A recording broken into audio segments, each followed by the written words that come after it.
Le striga, plante attirante à fleurs rouges ou violettes, est l'une des mauvaises herbes faisant le plus de dégâts au sorgho, mil et maïs. Il diffère de toutes les autres mauvaises herbes. Le striga est une herbe parasitaire qui pénètre dans les racines des céréales pour en absorber eau et nutriments. Dans cette vidéo, nous apprendrons pourquoi, en plus du sarclage régulier, il est nécessaire d'arracher des plantes de striga à la main.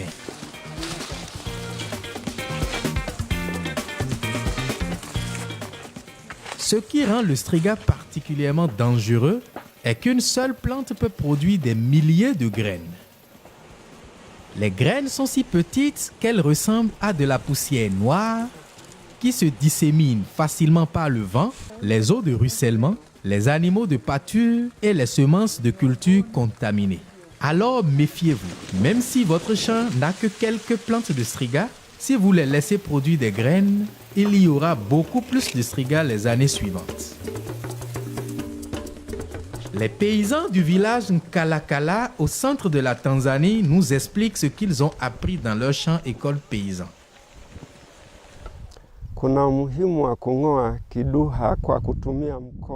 Il est important d'arracher le striga à la main avant qu'il ne produise des graines, se dispersent et détruisent la culture de la saison suivante. J'arrache le striga à la main pour protéger mes plantes de sorgho et pour qu'elles deviennent fortes, parce que le striga, c'est l'ennemi de la plante.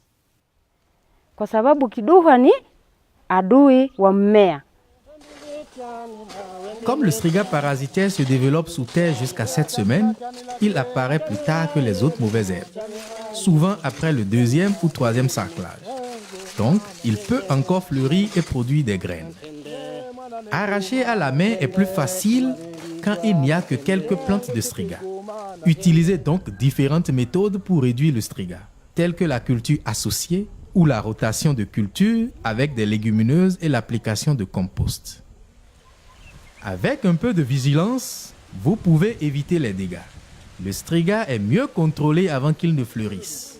Alors comment pouvons-nous le reconnaître? Je reconnais le striga car il germe près de la base de la plante de sorgho avec l'intention d'en absorber la nourriture. Alors le striga est simple à reconnaître car il se montre près de la plante.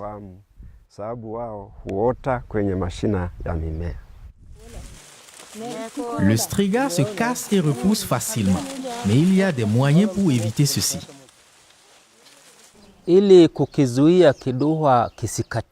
Pour prévenir que cette mauvaise herbe ne se casse quand il est arraché à la main, je laboure et je casse les mottes de terre. Je laisse le striga pousser un peu pour pouvoir le saisir et l'enlever facilement. Aussi, j'attends la pluie qui rend le sol humide pour pouvoir l'enlever facilement sans le casser.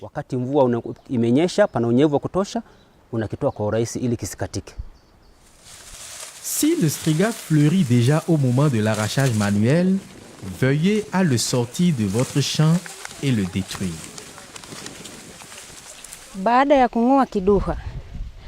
Après l'arrachage manuel des plantes de striga, je les retire de mon champ et les jette de côté pour les brûler pour éviter la dispersion des graines et réduire l'attaque du striga sur le sorgho la saison prochaine.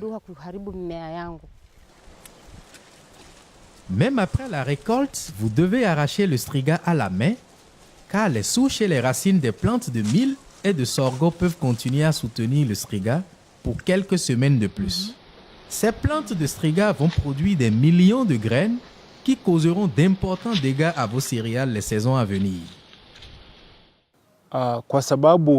Parce que le striga est dangereux pour la culture, je vous conseille de ne pas le laisser dans votre champ, même pendant la saison sèche. Même après avoir fini la récolte, quand j'amène mes animaux au pâturage, si je vois le striga, je dois l'enlever car il est dangereux. Parce qu'il continue de produire des graines et la saison suivante, vous aurez beaucoup de pieds de striga dans votre champ. Si vous avez omis d'intervenir tôt quand l'infestation de striga était encore faible, vous vous retrouverez avec beaucoup de plantes de striga et l'arrachage à la main sera plus difficile. Dans ce cas, Mieux vaut réduire le nombre de plantes de striga en mettant du compost ou du fumier, en faisant la rotation ou la culture associée avec des cultures non céréalières telles que le niébé. Avec ces pratiques, l'arrachage à la main devient moins laborieux. Les paysans du village Nkalakala joignent les mains pour réduire la corvée de l'arrachage manuel. Leur effort commun les aide aussi à éviter la dissémination des graines de striga aux champs voisins. Kwa kweli tunafanya kazi kwa pamoja ili kile kidua. Nous travaillons ensemble afin que le striga ne continue pas de fleurir et d'attaquer la culture. Aussi, pour finir le sarclage plus rapidement et plus facilement et pour empêcher la dispersion des graines de striga. Nous travaillons ensemble pour arracher le striga à la main pour renforcer la convivialité de la communauté. Huwa tunatumia njia shirikishi, unaalika majirani, unatengeneza chakula. Nous invitons nos voisins et préparons la nourriture comme ils viennent nous aider à sarcler notre champ. Ça facilite le travail pour combattre l'ennemi striga. Ainsi, vous finissez le sarclage plus rapidement et vous évitez au striga de se reproduire et de se disperser. Kwa sababu utakuwa umemzingira kwa muda mfupi. Alors, qu'est-ce que nous avons appris?